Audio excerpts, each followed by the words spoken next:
Website reconnaissance and footprinting. In this video, we're going to be exploring the process of performing a passive reconnaissance or passive information gathering on a website. And of course, we're going to be exploring footprinting a little bit.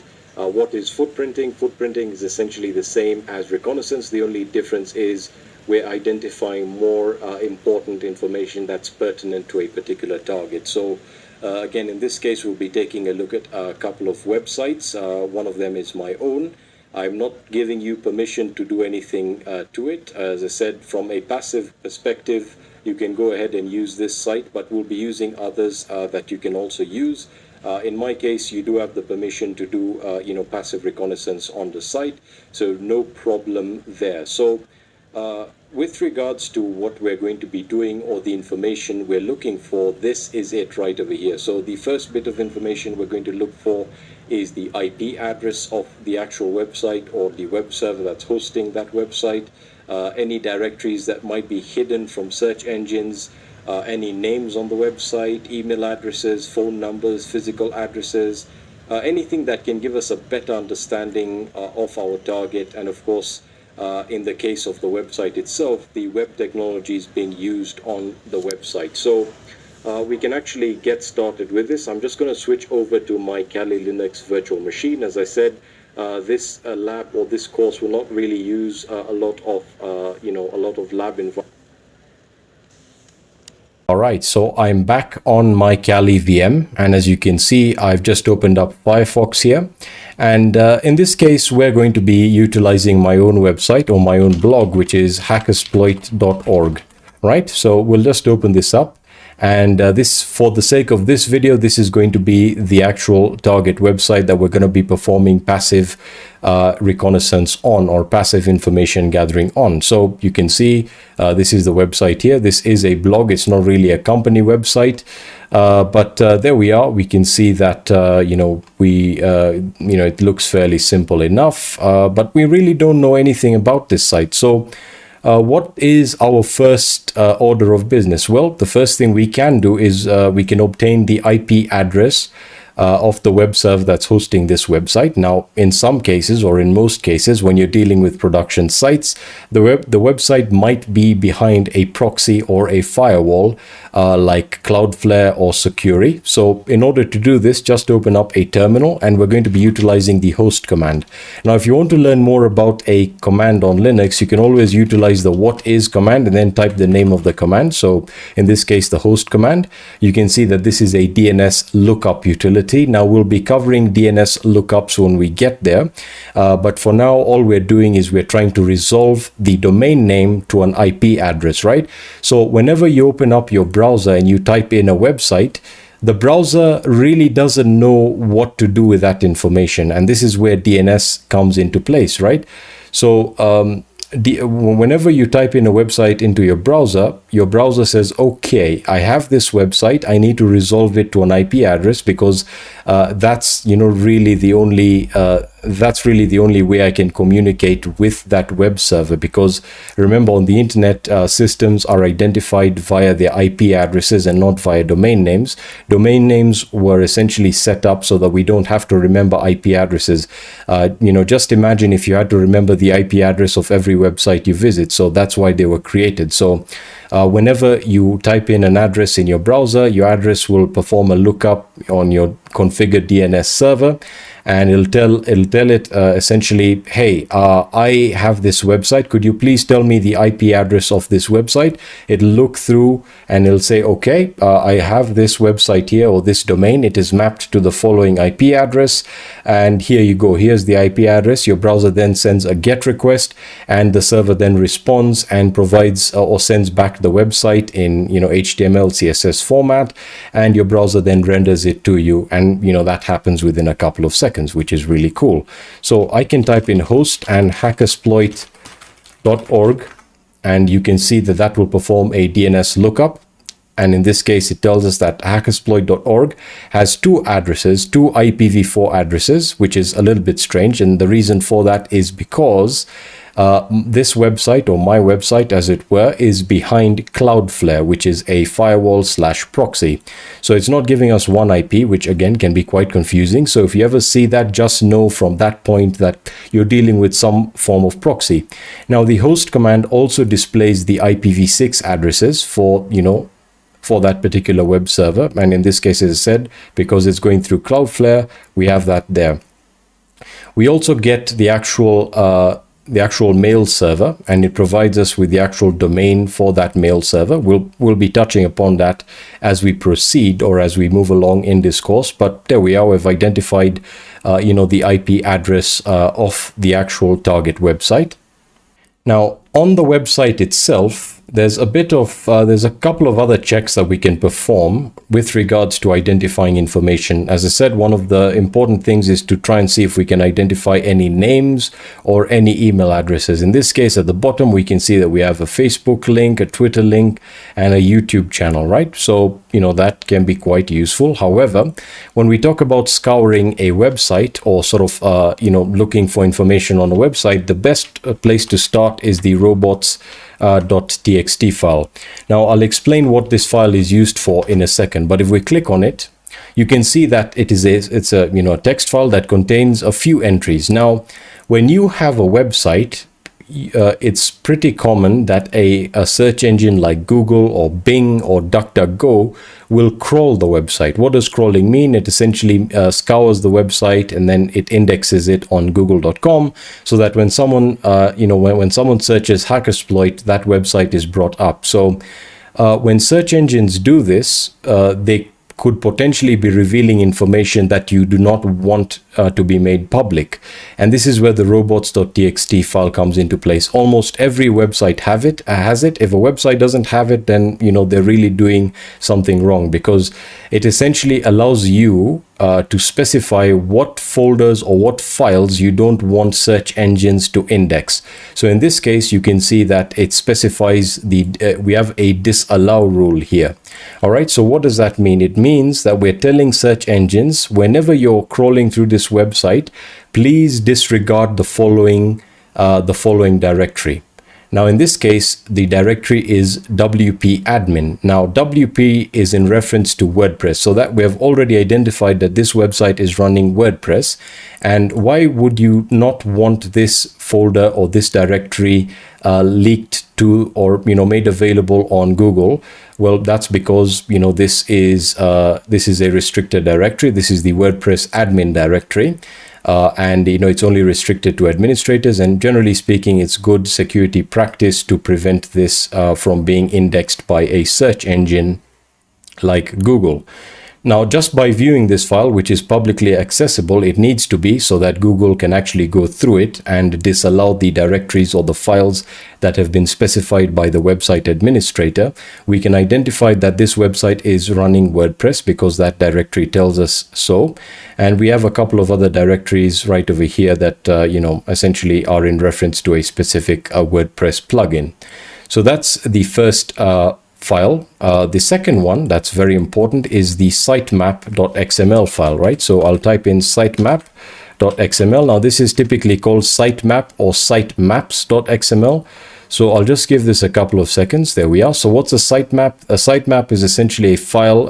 It's typically XML that allows is essentially used to provide search engines really with an organized way of indexing the website. So you can see, because this is a blog, there's a post sitemap, a page sitemap, a category sitemap, and an author sitemap. So already from this, you can pretty much tell what type of information we can obtain. So if we wanted to view authors, and again, this is just used to tell search engines, more about the website itself. So in this case, the author sitemap tells Google or any other search engine about the authors on this blog. In this case, we can see that the blog has an author called Hackersploit. All right, that really doesn't tell us much. It doesn't give us any concrete names or email addresses. We then have the page sitemap, which will give us a list of pages that can be publicly accessible or that can be indexed by a search engine like Google. So this is very useful because if a particular page was not linked on the main website or the front end of a website, then this could tell us or provide us with an idea as to some of the other links or some of the other pages that can be accessed publicly. So we can see that we have all of these pages on the site, and of course this really doesn't make any sense. As I said, this is my own personal blog, but you're starting to get an understanding. We then have the category sitemap, which again, in the case of a blog, just displays the list of categories. This is very, very useful when you're performing a penetration test on a WordPress website. Always look out for categories, because there could be some categories that are hidden on the front end.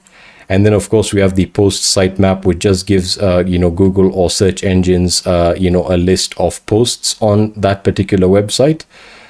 So yeah, that is the robots.txt file and the sitemap file.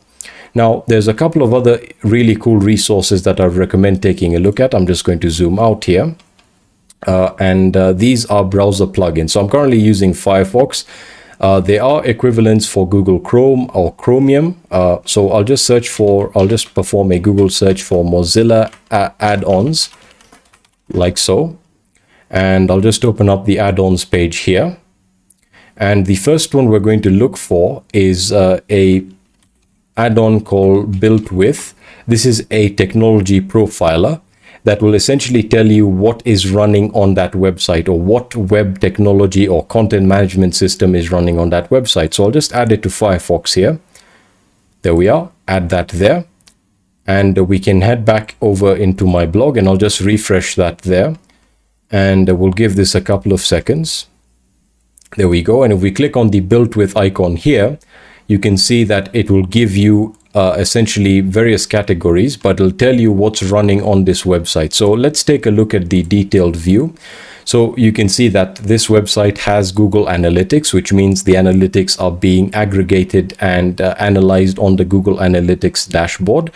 It also tells us that this site is using a few widgets like Yoast, MailChimp, WordPress plugins. So, we can pretty much tell that the site is running WordPress. It's pretty self-explanatory by this point. So this is one of the really cool things about Built With. In the context of content management systems, it actually tells us what widgets or what plugins are installed on this WordPress site. And then, of course, if we take a look at some of the other information, we can see that these are the web technologies or web frameworks being used. So we can see that this website utilizes jQuery CDN or Content Delivery Network. There's a YouTube plugin. Let's see what else we have here. These are the subdomains here, which I'll get to in a second. This is very, very important. But it essentially gives you a list of forums, a list of subdomains associated with this particular domain. We'll get into subdomain enumeration later, but you can take a look at Built With to learn more about a target site. We can also perform this on ine.com just to have a different site to run this on as well. So I'll click on Built With here. And if we take a look at the actual detailed tab here, you can see that my free lookups have ended. So, no problem there. But if we click on this here, you can see it just gives you an idea as to what technologies are being used on this site, fairly simple to understand. So, it just gives you a better idea as to what website you're dealing with. So yeah, that is how to use Built With. There are a couple of other add-ons that you can use, one of which is, let me see if I can find it here, is Wapalizer. Wapalizer is also another web technology profiler. So as you can see, it identifies technologies on websites. So I'll just add that there, and we'll give that a couple of seconds. There we go. And we'll go back to my blog here. And I'll just click on that there. And you can see I'll just click on OK. And in this case, it tells us that no technologies were detected. That's really weird. So I'm just going to refresh that. Hopefully this works here. I think this requires me to actually sign in, but This does in certain cases display the web technology is being used. Either way, you can use built with or Wapalizer. I personally prefer utilizing built with because it works quite a lot. And of course, you can also log in and sign up for a subscription. Another really cool utility that you can use to perform web technology footprinting for a particular website is the WhatWeb utility. So WhatWeb, which comes pre-packaged with Kali. So there we are. WhatWeb is fairly simple to use. We can in this case perform a stealthy scan, but it's very simple. We just type in WhatWeb and hackersploit.org, or the domain that you're trying to check. So I'll give this a couple of seconds.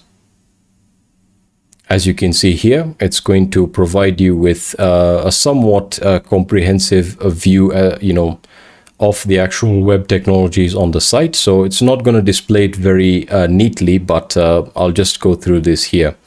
So you can see that there is a redirect, which is why it tells you 301 moved permanently.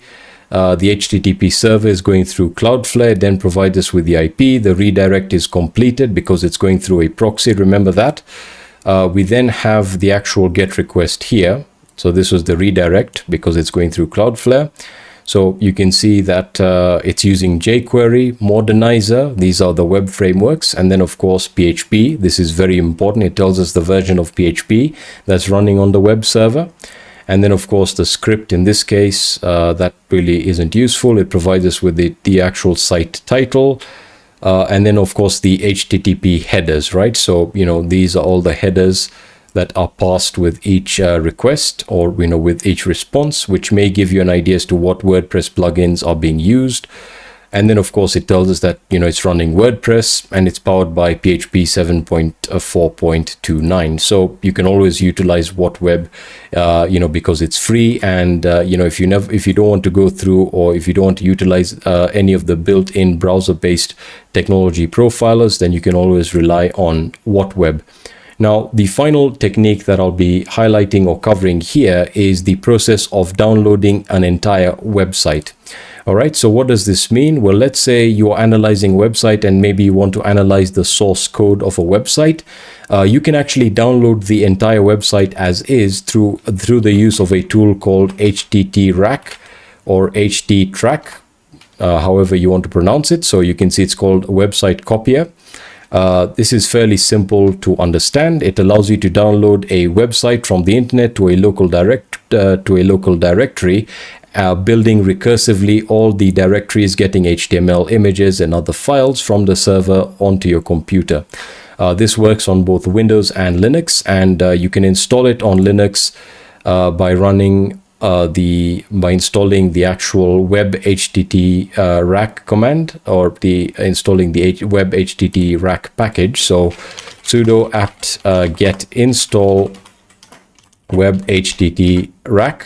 I believe I already have it installed. I'll just provide my password for the Kali user. And if I open up my start menu here, I can just search for it. So web HTTRAC, website copier.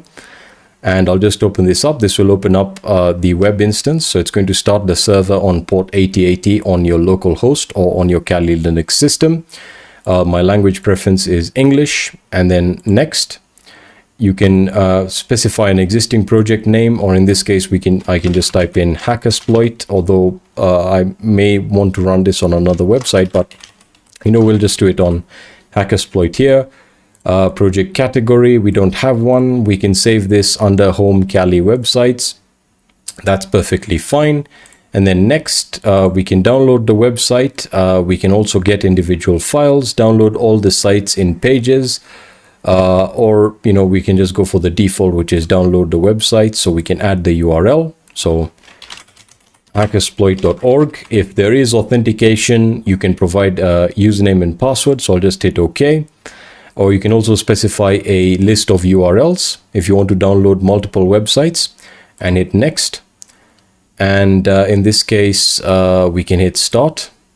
All right, so it's going to begin downloading the website. Now, in my case, you can see that In this case, it failed, and of course I knew that it was going to fail because, or maybe it didn't fail. We can actually check the directory because I'm not sure whether the proxy would allow that. So if I click on websites, you can see we have hackersploit.org.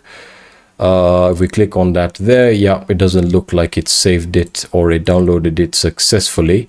Just trying to see if I have a website that we can actually perform this on, although we really don't need to go into that. This can be very useful if you're trying to analyze the source code of a website to learn more about the website, you know, whether you're trying to identify vulnerabilities or you're trying to get an understanding of the actual structure of the website.